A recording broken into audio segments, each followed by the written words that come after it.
আরবের মরু প্রান্তরে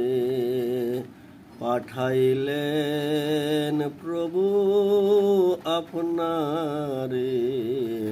আব্দুল্লাহর জিন্ন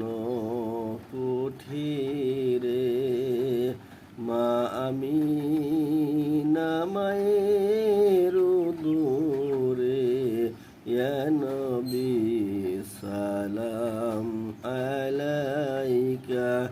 ইয়া রাসূল সালাম আলাইকা ইয়া হাবিব সালাম আলাইকা সালাওয়াতুল্লাহ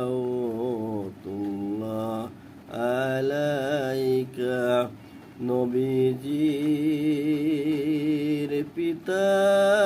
আব্দুল